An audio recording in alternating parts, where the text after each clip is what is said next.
Assalomu alaykum hammaga. Mening ismim Rahmatilla Aybillayev. Bugundan biz EOAI xalqaro sun'iy intellekt olimpiadasiga tayyorgarlik uchun darslarni boshlaymiz. Bunda biz birinchi bo'lib EOAI masalalar tarkibi va uning tuzilishi haqida tushuncha berib o'tamiz. Undan keyin esa har bitta masalaning ishlanish mohiyatini ham ochib beramiz. Keling endi asosiy darslarimizga o'tamiz.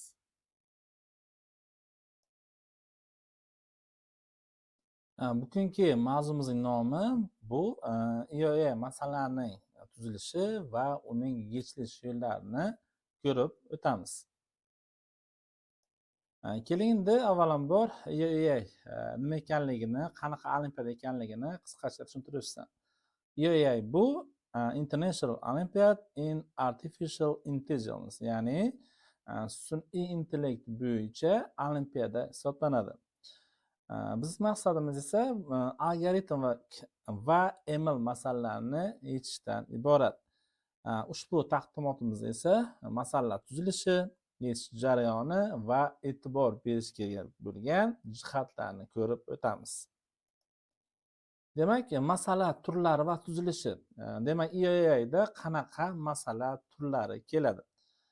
Biz bilamizki, juda ham ko'p tarqalgan bu ML, ya'ni machine learning masalalarning bittasi bu klassifikatsiya. Demak, bunda ma'lumotlarni biz kategoriyalar, ya'ni sinflarga ajratamiz. Misol uchun rasmni mushuk yoki it deb tasniflash. Keyingisi bu regressiya hisoblanadi. Demak, qanaqadir biz inputlar bilan keyingi outputni bashorat qilishni ham ko'rishimiz mumkin bo'ladi. Keyingisi esa bu optimallashtirish va yana data science va ML pipeline ga o'xshagan, misol uchun data tozalash, future extraction, model va evaluation ham ko'rishimiz mumkin bo'ladi. Keling endi qadamma-qadam bularni bir ko'rib o'tamiz. Biz bilamizki, avvalambor bizning modelimiz juda ham yaxshi ishlash uchun quyidagi ishlarni qilishimiz shart. Ya'ni birinchi bo'lib bu data tahlili. Ya'ni ma'lumot turi, uning o'lchami, nol qiymatlarini tekshirish. Misol uchun biz Pandasda definfo va shunga o'xshagan funksiyalardan foydalanib, uning turli xil biz datasetimizning ko'rsatkichlarini, xarakteristikasini o'rganishimiz mumkin bo'ladi.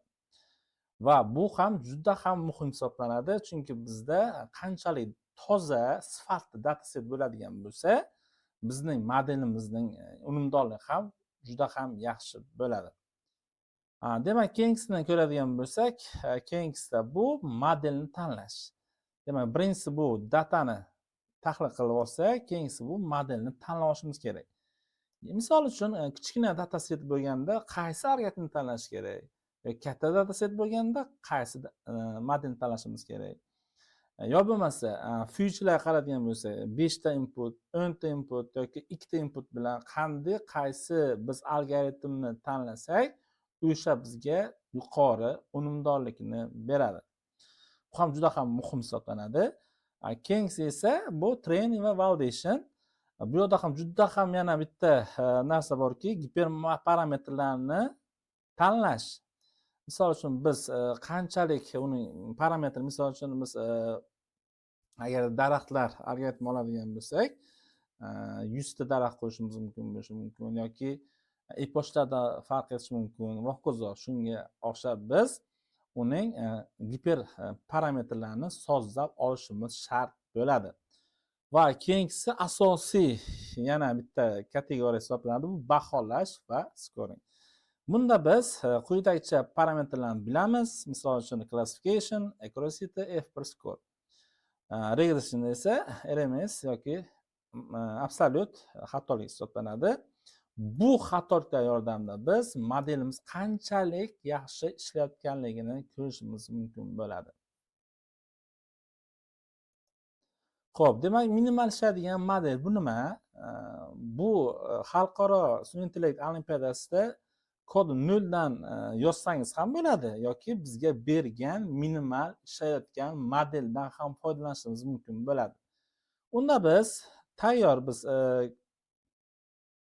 model kodlarni olib, uni qaysidir qismiga, misol uchun boya aytganimdek, uning datasetini tayyorlab olishimiz mumkin sifat qilib, yoki unga model o'zimiz boshqatdan qo'yishimiz mumkin bo'ladi, yoki giperparametrlarni sozlashimiz mumkin bo'ladi. Demak, baseline nima, leadboard nima, score annotation nima? Xo'p, bularni birma-bir tushuntirib o'taman. Demak, bizga minimal ishlaydigan model berdimi? Biz bunda eng minimal, ya'ni 0.6 aniqlikdagi bitta misol bilan ko'rsatyapman. Biz modelni olishimiz mumkin bo'ladi. Leaderboard esa bu ilmiy komitet tomonidan ishlab chiqargan model hisoblanadi. U bizda maksimal hisoblanadi. Misol uchun bunda 0.98 ekan. Xo'p, yana takrorlasam, demak, eng yuqori ball bu 0.98 bu ilmiy komitet tomonidan berilgan model. Baseline esa bizga taklif qilgan model hisoblanadi. Misol uchun 1000 ta rasmdan 460 tasini to'g'ri bajardi degan ma'noda. Va uning skorsini ko'radigan bo'lsak, mana bu formula orqali biz buni ko'rishimiz mumkin bo'ladi. Misol uchun bizning skorimiz aniqligi 0.8 bo'ladigan bo'lsa, u quyidagi hisoblanadi. Demak, 0.8 ni 0.46 ni ayiradi, ya'ni bizga baseline berdi. Va biz eng katta max score dedik. Biz komitet tomonidan olgan eng yuqorini eng kichkinasini ayirib, quyidagicha biz o'zimizga ballimizni olishimiz mumkin bo'ladi. Xo'p, bundan ko'radigan bo'lsak, demak, bu o'tgan yilgi natijalarimiz.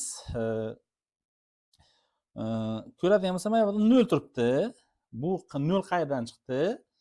Bu mana bu baseline'dagi kodni ishlatib 0 olgan degan xulosam bo'lishi mumkin. Chunki 0.46 bo'ladigan bo'lsa, 0.46 ayiradigan bo'lsa, bu yoqda 0 chiqadi va 0 istagan songa bo'lsa, bu 0 demakdir. E'tibor berish kerak bo'lgan jihatlar quyidagicha. Demak, hozir aytganda ma'lumotlar sifati, future engineering ko'rib o'tamiz. Demak, qanday atributdan tanlash, hokazolar, train va testlarning xatoliklarini va uning ishlashini ko'ramiz. Natijalarni tushunishimiz kerak ularga qarab va katta datasetlarda vaqtni tejash haqida ham ko'rib o'tishimiz kerak bo'ladi. E'tibor uchun rahmat. Keyingi darslarda uchrashguncha xayr.